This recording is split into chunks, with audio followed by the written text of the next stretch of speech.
The Fox News contributor says that President Biden is waging war on small businesses as inflation fears grow, but CNN doesn't seem to notice. 48-year political veteran President Biden raised eyebrows on Wednesday when he claimed to have driven an 18-wheeler truck, a claim the White House struggled to defend. Biden was visiting a Mack truck facility in Pennsylvania when he made the claim to have driven the massive trucks before, which require a special kind of license. "I used to drive an 18-wheeler, man," Biden said on Wednesday in a video posted to Twitter. "I got to." There is scant evidence that Biden has ever driven an 18-wheeler truck. When asked if the president had ever driven such a truck, a White House spokesperson pointed to a December 1973 article from the Wilmington Evening Journal that showed Biden rode in an 18-wheeler on a 536-mile haul to Ohio.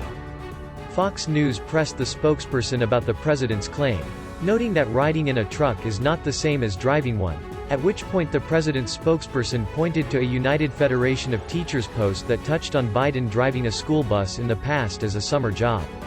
The majority of school buses, on average, have 2 axles, with the bigger models having 2 wheels on the front axle and 4 wheels on the dual axle, for a total of 6 wheels, according to schoolbusfleet.com.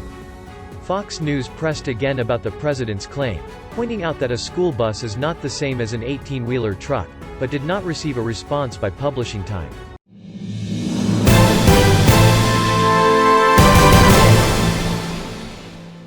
Hunter Biden's wife was spotted being escorted by Secret Service agents on a Malibu, California coffee run Tuesday. Melissa Cohen, the mother of Hunter's 1-year-old son Beau, was spotted grabbing an iced coffee at a Starbucks near the couple's California home accompanied by Secret Service agents. One agent stayed in the car behind the wheel while another agent opened the door for Cohen as she returned to the car holding the iced coffee. The Daily Mail calculated that since top agents earn $148,437 per year, which translates to an hourly rate of $71.36, the 2-hour coffee excursion had a taxpayer-funded price tag of up to $285.44. The couple has been given 24-hour Secret Service protection at their $20,000 a month Malibu home. Hunter Biden, whose overseas business dealings, while his father served as vice president, have drawn scrutiny over the last year, recently became an artist and his paintings are expected to sell for between $75,000 and $500,000. The new career has been widely criticized by both sides of the political spectrum, including former President Obama's ethics chief, who raised questions about the potential for art connoisseurs to buy influence from the Biden administration through the paintings.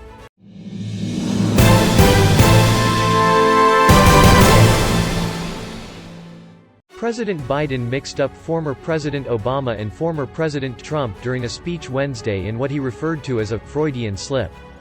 Back in 2009, during the so-called Great Recession, the president asked me to be in charge of managing that piece. Then President Trump, Biden told a Pennsylvania crowd. "Excuse me, Freudian slip, that was the last president. He caused the, anyway, President Obama when I was vice president." Biden's gaffe was immediately picked up on social media including by a Twitter account associated with the Republican National Committee. "I feel like Joe Biden might not know what a Freudian slip is," Abigail Marone, press secretary for Republican Senator Josh Hawley posted. "What is going on?" GOP Rapid Response Director Tommy Pigott tweeted. "Biden just confused Trump and Obama," McClatchy reporter Brian Lowry tweeted. He called it a Freudian slip, which would mean he has some subconscious feelings about his former boss. Biden was speaking at a Mack truck assembly plant in Pennsylvania's Lehigh Valley announcing his administration's efforts to encourage citizens and companies to buy American products. "There's a new sheriff in town," Biden told the crowd as he unveiled his plan to update the 1933 Buy American Act, which requires federal agencies to buy goods with at least 55% U.S.-made components. Biden's administration aims to increase that threshold to 65% by 2024 and 75% by 2029.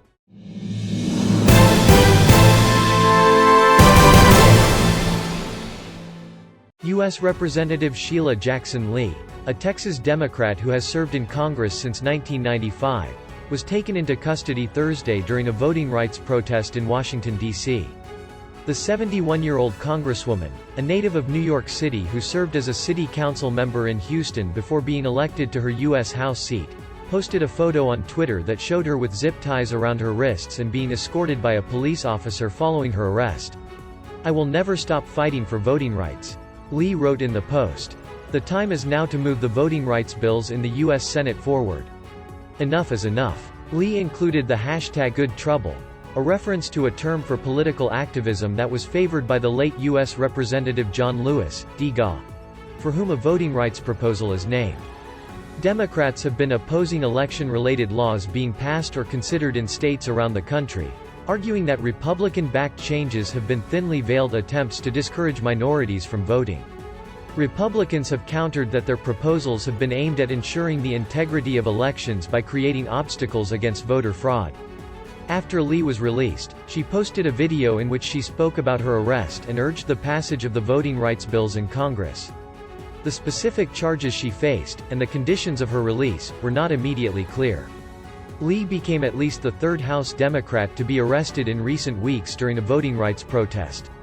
Other Democrats arrested recently included U.S. Reps. Joyce Beatty of Ohio and Hank Johnson of Georgia. The Harris County Democratic Party in Texas released a statement after Lee's arrest.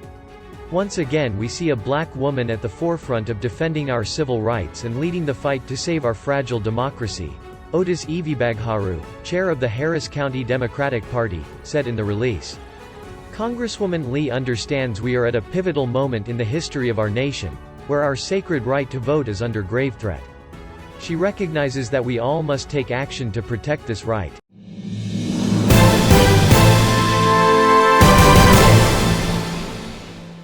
Representative Alexandria Ocasio-Cortez, the influential New York Democrat, received some backlash over a tweet that showed profile photos of the bipartisan group of senators behind the infrastructure bill that advanced on Wednesday.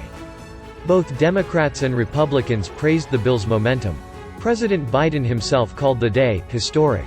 But progressives have voiced their opposition and accused the party of not going far enough to advance the agenda. The Hill pointed out that Ocasio-Cortez and Representative Cori Bush, D-Mo, both criticized the lack of diversity in the group of bipartisan senators. Bush posted, "Is this the bipartisan infrastructure group or the audience at a Kid Rock concert?"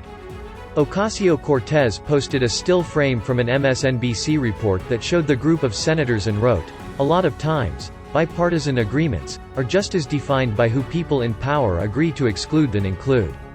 Her tweet was praised by supporters who said these white politicians cannot know the issues facing minority communities, but detractors responded by saying that bills should be scrutinized on their merits, not the appearance of the supporters.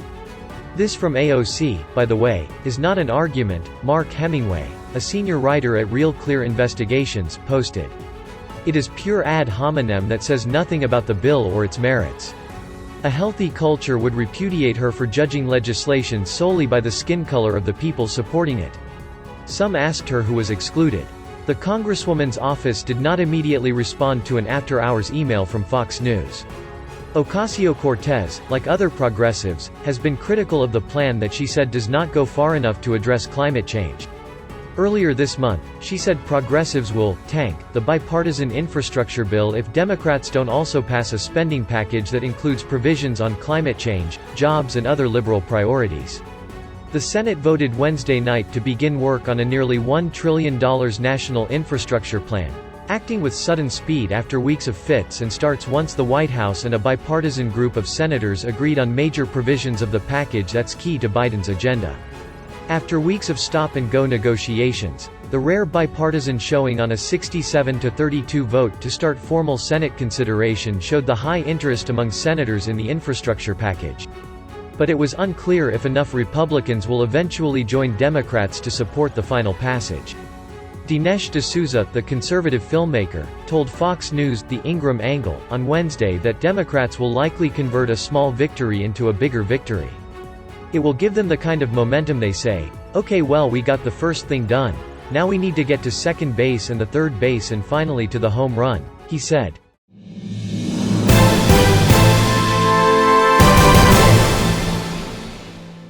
Los Angeles. Health officials in Los Angeles County said over 25% of new coronavirus cases are among those who have been fully vaccinated, an increase from last month, according to a report Wednesday. Health officials have called the vaccines effective and said breakthrough cases are to be expected, but the number is a noticeable increase from June when fully vaccinated individuals accounted for 20% of the county's infections, Fox 11 Los Angeles reported.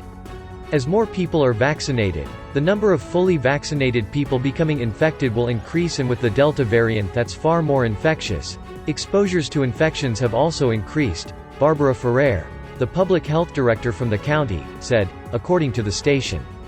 The station pointed out that from July 1 through July 16, the county diagnosed 13,598 cases, which included the 3,592 fully vaccinated people. Dr. Tomas Aragon, director of the California Department of Public Health and state public health officer, said in a statement obtained by the Los Angeles Times that masks should be worn while inside public places regardless of the individual's vaccine status. The state's health officials told the paper that the individuals who are not vaccinated are the ones driving up cases and hospitalizations in the state. NBC Los Angeles, citing state numbers from Tuesday, reported that there were 891 people hospitalized with the virus in the county with over 10 million residents. The number is up from 825 the previous day. The figure is the highest number since March 13.